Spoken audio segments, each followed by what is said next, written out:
Okay, this is the last lecture for students who are missing because of COVID. We pray that you get well.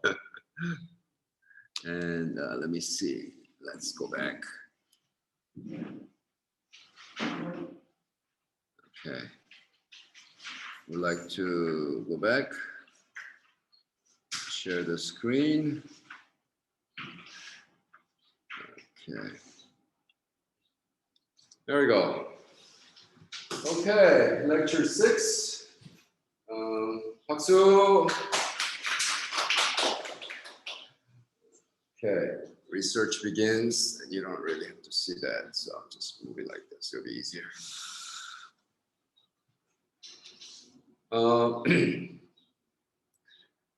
This is the last session, so it's very important for all of you. So we want to make sure that you understand, so that when we're done with this class, that you can be engaged in research already. Okay. This is a lecture I did for CPTI professors. So last Friday, I was with CPTI professors, and I did the same lecture. So they know what I'm doing with you, because they are very interested. I told them, every research begins with curiosity. What is a curiosity? You wonder, how come it's like this? How come this is small bottle? How come this is a yellow? And you are wondering, you're always questioning. Curiosity is asking a question about something that you made observation. So by making your curiosity into a research question, that's how a research begins. Remember, so I said, is planting self-sustaining church in Cambodia possible? That was my question. Remember, I said, how come other part of the world, it's okay, they could do it. How come not in Cambodia? What, not in CPTI? So question mark. There was curiosity, right? Because I'm a church planter for 20 years. 20 years, I planted church, 1 year. After 4 years, another one, another 2 years here, and spent 20 years. There's a long period. I planted 5 churches in Los Angeles area. Also, from 2003, I started teaching at Moscow, Russia, Bible college in Moscow, Russia.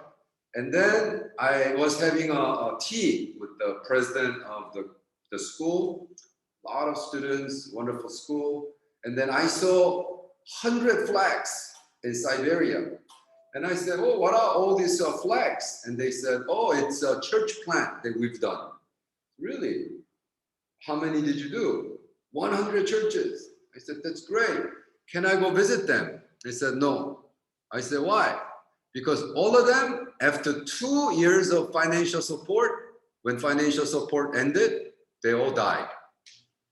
I said, wow, that's a lot of money wasted, right? Because in order to plant 100 churches, how many pastors do you need? 100 churches. In order to raise 100 pastors, they spend hundreds of thousands of dollars for many, many, many years. And they sent them and supported them to $200 a month for 2 years. $200 a month multiplied by 12, how much is that? $2,400. $2,400 by 2 years is $5,000. $5,000, you multiply that by 10 is 50,000. By 100 is $500,000. They spend $500,000, and 2 years later, nothing to show for. Everything disappeared. And I said, ay. You just spent $500,000 and you did not have one church. So I said, is that what you want to do? Continue spend $500,000 for 100 church and 2 years later disappear. That's not very smart. Okay? Do you know who Einstein is? Einstein, the smartest man on earth, he did thing called E equal MC squared, the law of relativity. The smartest man on planet Earth said the definition of stupidity is doing the same thing and expect different result, right? You do same thing. It's like this: hammer, nail, hammer, bam, ow! Nail, hammer, ow! And you do that over and ow! Next time I hit, I don't want to hurt. No, you're stupid. You put your thumb, put it with hammer, you're gonna suffer. But doing this 10 years, I want different result. I want different result. I don't want it to hurt. Okay? So they planted 100 church. And 2 years later, all disappeared. I said, do you want to do this again? I said, okay, well, let's do differently. So I said, I'll take my students and we're gonna send them 27 churches. So since 2003, that was 20 years ago, we start planting churches in Siberia, and we start supporting them, 200 a month.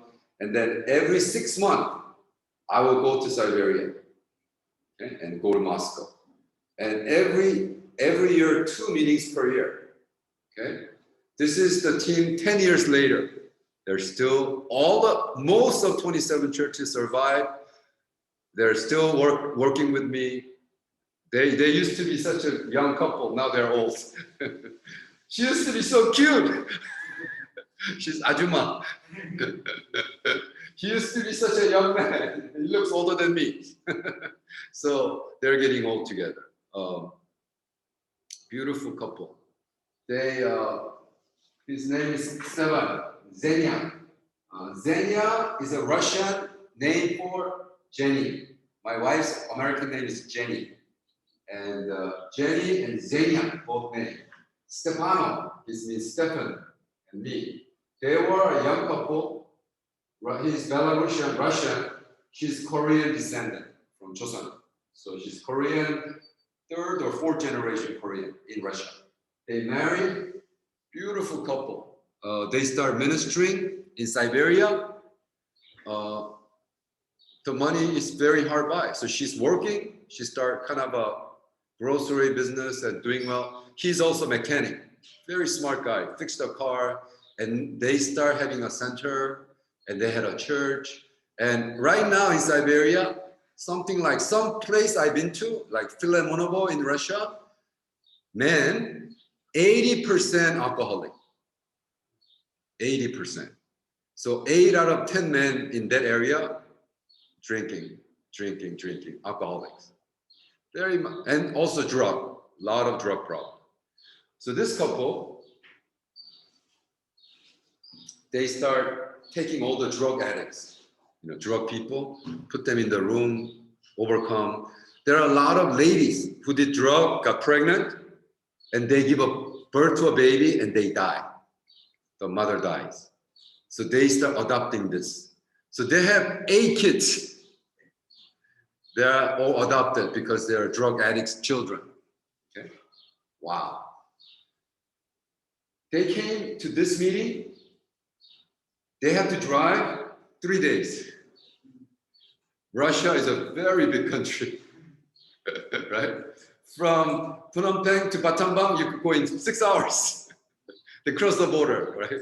In Russia, 3 days, 10 hours a day. They drove 30 hours to be with me. It was awesome. They still serve the Lord. And so we have a revival meetings. And this church, Center Church, not only it thrived, but now it planted 13 more church plant, all self-sustainable. So I have a record, almost 20 years of knowing how to plant self-sustainable church. So is it possible to plant self-sustainable church in Cambodia? It's possible in Russia. It's possible in America. Is it possible in Cambodia? That's my research question. Right? I'm curious. And so it took me 9 years of research. And I did my PhD. I passed my oral exam May 2018. His name is David Smith. So he was my external examiner. I should actually go like this so students could see. This is external examiner, and he is a philosophy major.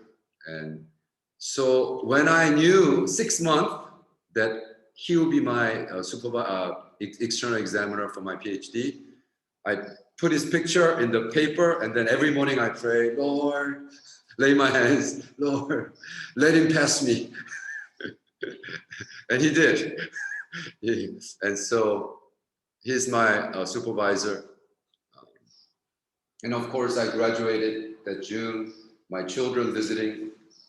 And then as a result, I published. Some of you did not receive this book. Who? Who didn't receive? Okay, I brought some. I just made some extra.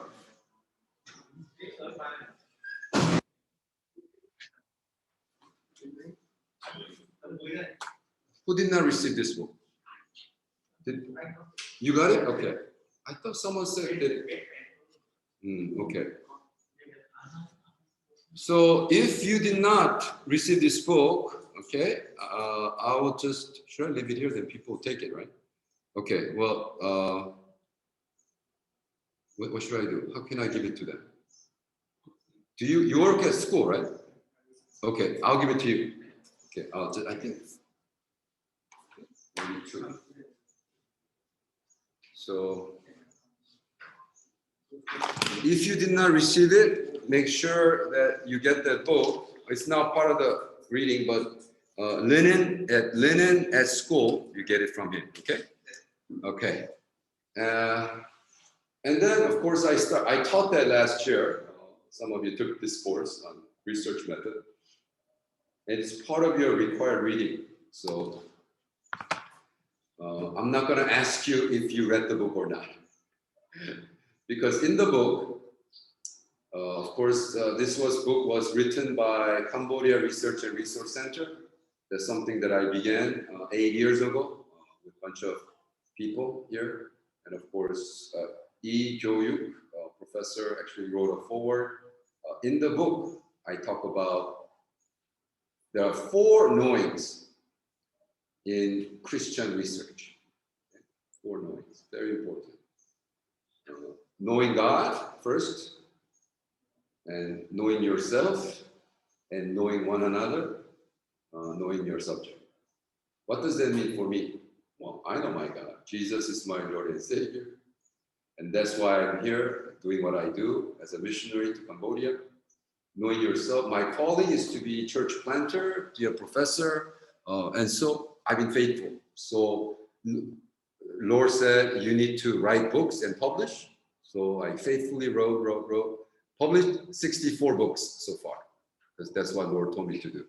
That's just who I am. I'm not expecting you to write 60 books. But that was my calling in my life. And then one another. Then when I got here, I started knowing, RUPP students, CPTI students, and church planters, and I'm interviewing people. I got to know some Korean missionaries, some Korean pastors, and Cambodian pastors, Thang Baek Hong, and all this wonderful. So I got to know Cambodian culture. I read about Cambodian culture. I study about Cambodian culture. It's like that. And then knowing your subject. Right? So there are 4 knowing. Know your God. And that is not something I said, but it's Tom Harvey. Tom Harvey is a professor of Oxford Center for Mission Studies. He's American. He got his PhD. He is expert in Chinese. So he wrote his PhD in Chinese. Brilliant scholar. He's just so smart. So when I actually go to this school, every Wednesday we had a chapel. When professors preaching from the Old Testament, they all bring Hebrew Bible because they are reading from the original text. Someone's preaching from the New Testament, they all bring Greek Bible, so they are reading from the text. I only bring my English Bible. I only speak English.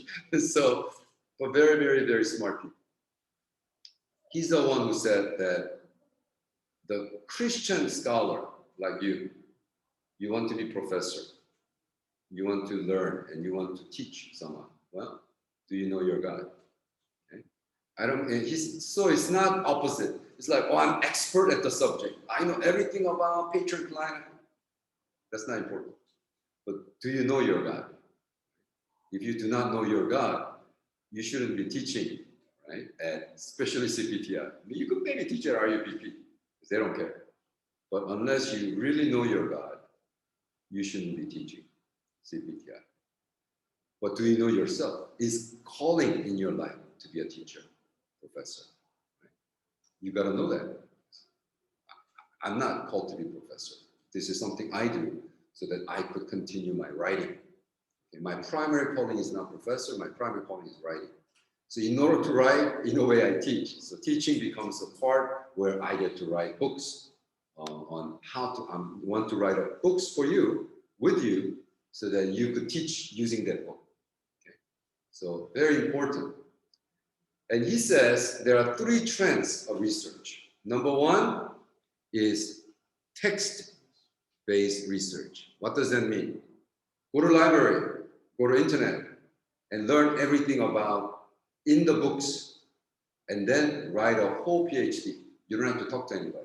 It's called text-based. Okay? Text means book. It's a book-based. I could have done that. I could have done that by, okay, let's learn everything about patron-client relationship in Cambodia. Okay? And when I did that, I typed in Cambodia. Okay? There's a large seminary in America called Fuller Theological Seminary. I graduated from there. A lot of students. Fuller Theological student had something like 4,000 students, big school. And then that library had a book on Cambodia, 69 books. That's it. That huge library had only 69 books on Cambodia. And I thought, wow. Because I have about 250 books on Cambodia in my library right now, in my my research center in Phnom Penh. I have about 250 books. Fuller has only 69 books. But Oxford, through internet, 6,500 books on Cambodia, right? So I could have just studied books after books, read and compare, and just do the text-based research on Cambodia church planting. Right? That's one way. Second way is field-based research. What is a field-based? Mission-based, interview people, right? So like for me, come and talk to people, talk to missionary. Oh, you're a church planter. Oh, you know, how many years you've been church planting? Oh, 15 years. And interview. So they'll be field-based. Third is practice-based research. It involves both 1 and 2.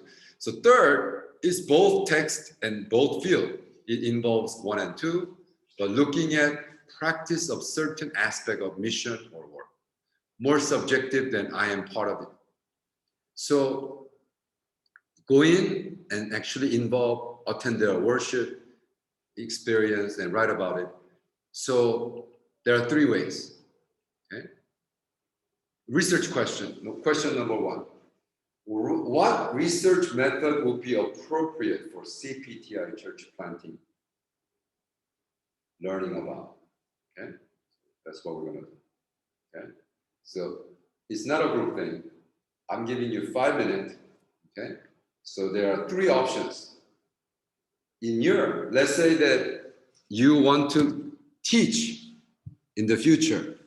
You want to teach your future student about church planting in Cambodia, and this church is going to become self-sustaining. Okay?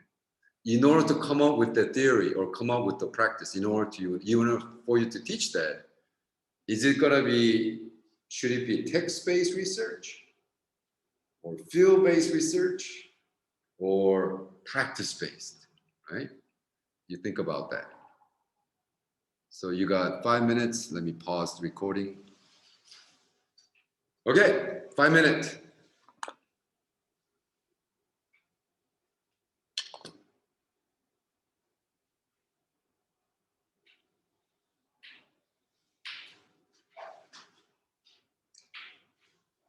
write out why, write out which will be the best method, and then you explain to me why you chose that. And as we're going to share that. And if you are watching this through recording, you also need to do this, and then send me your answer through Katalog.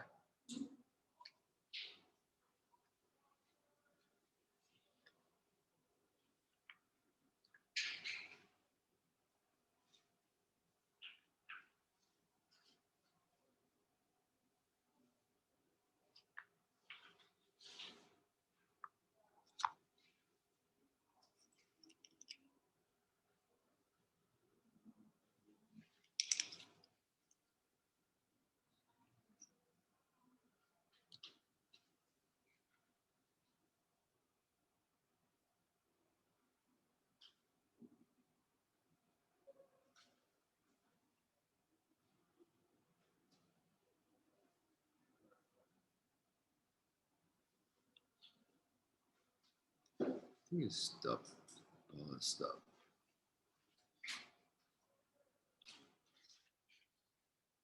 Okay, well, let's share the screen again.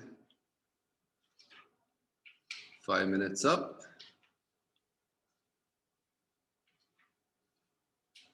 Who's ready to go first? Oh, actually, I'll just call the name. Nomtola.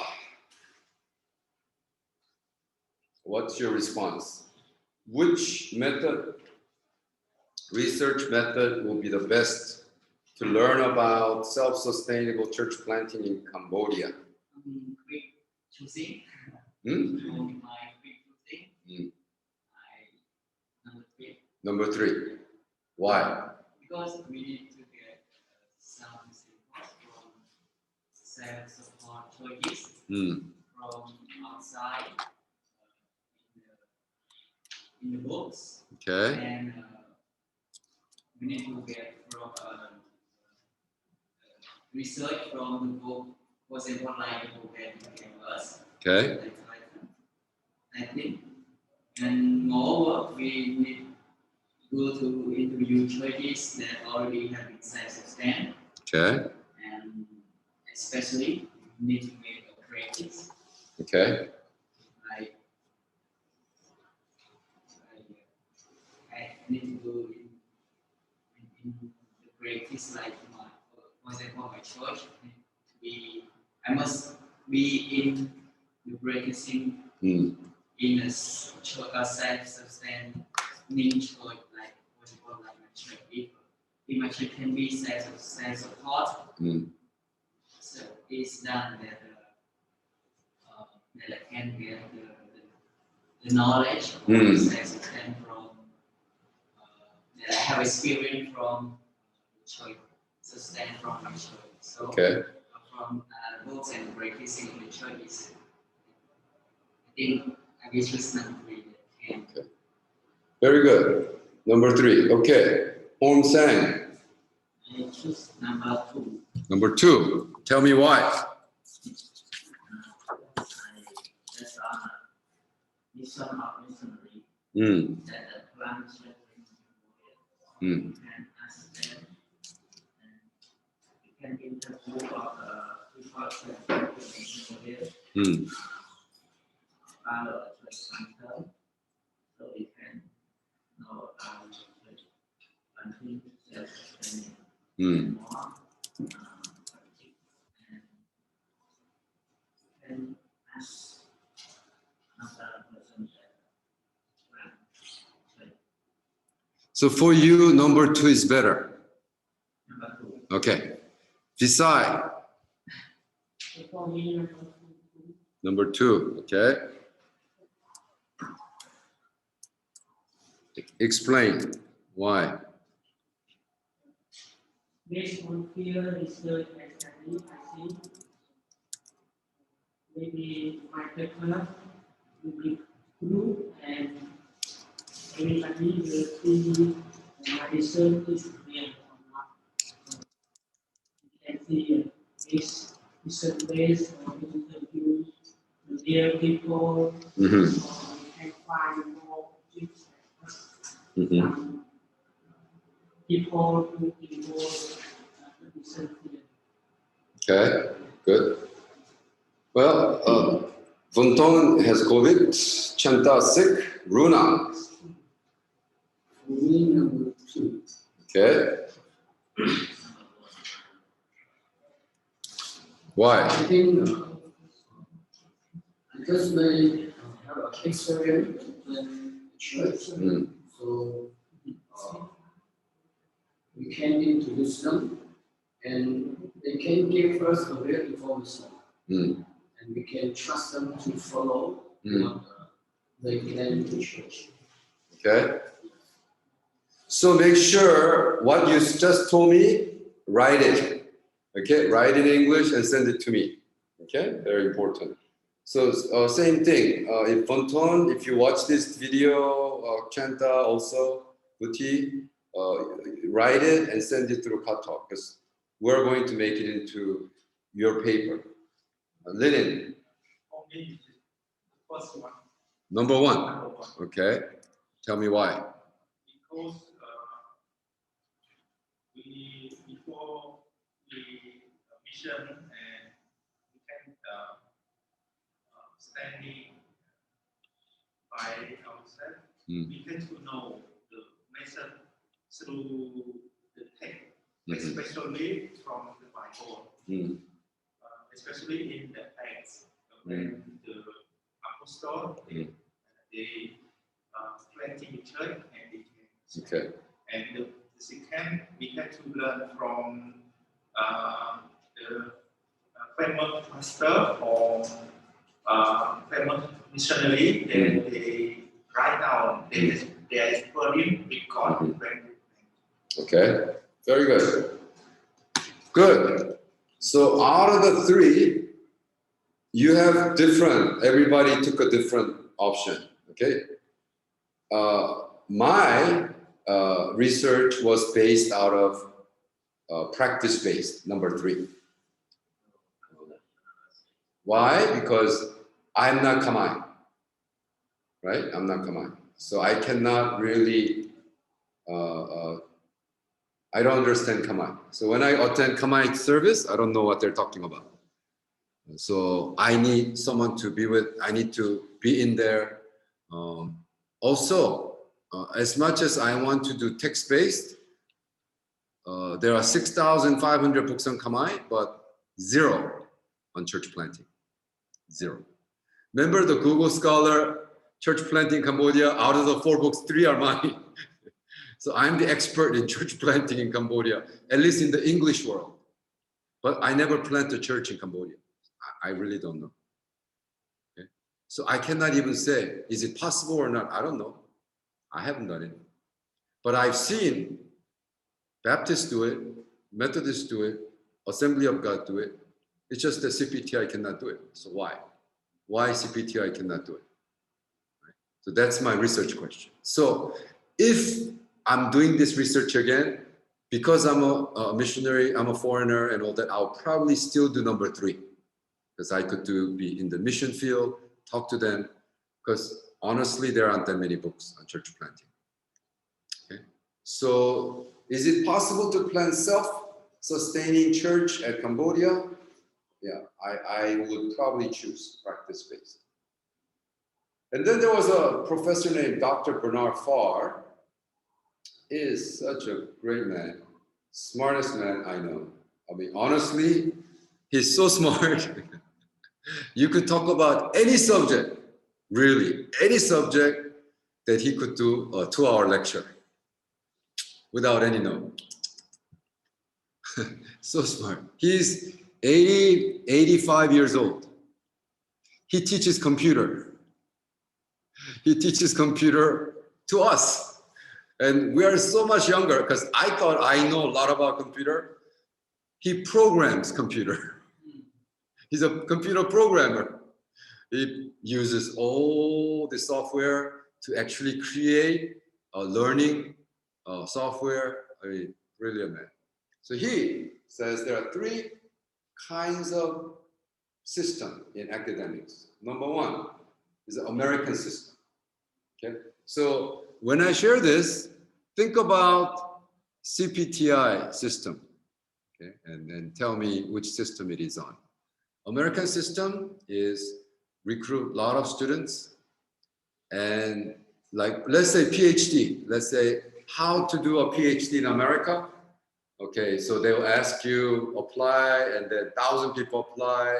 You need to have graduate from college. You must have 3.5 above average. 3.5 means you got usually 7A and maybe 2 or 3C or B. So in order to have 3.5, you have most likely get all A's. Right? In order to go grad school, you need to have 3.5 above, which means, so you graduate from college, 3.5. Oh, we got 1,000, but only 600 people, you know, and then you take 600 people, and then, okay, this is a 4-year plan. First year you learn this, second year, and then every year they take tests. At the 4th year, maybe 550 people remain, and then writing a test, writing a thesis, and you pass that. That's American system. German system, professors is doing some research. You know, there are maybe 1,000 professors doing some research, and as a PhD student, oh, I want to work with this professor. And then you go ask him, can I work for you? Say, sure. And then he tests you, smart, if you're smart enough to be his disciple. And he said, okay, you're smart enough. And then you could do my research. So student does research for the professors. And when all the student for sometimes 700, 800,000 page paper, it's all published under professor's name, not the student's name. That's German way, right? Very, very old system. British system is professor, 2 or 3 students only. And they live together and they talk. Oh, this is what I think. Good, you know, coaching, mentoring, a lot of that. Okay. In English system, they don't recruit hundreds of people. Okay. But they will tell you within a short time, like for example, my class, there were 13 students. Okay. Only 3 graduated. 10 people, we told them, no, you shouldn't do PhD. You should just, you know, because you're not qualified.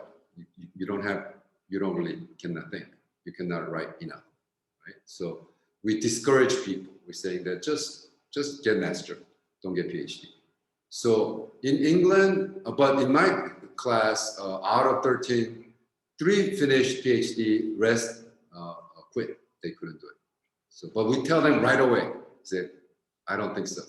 You know, within a year, 1 or 2 years, we tell them, don't do it because you don't really have intellectual power to do the PhD. So there's 3 different systems.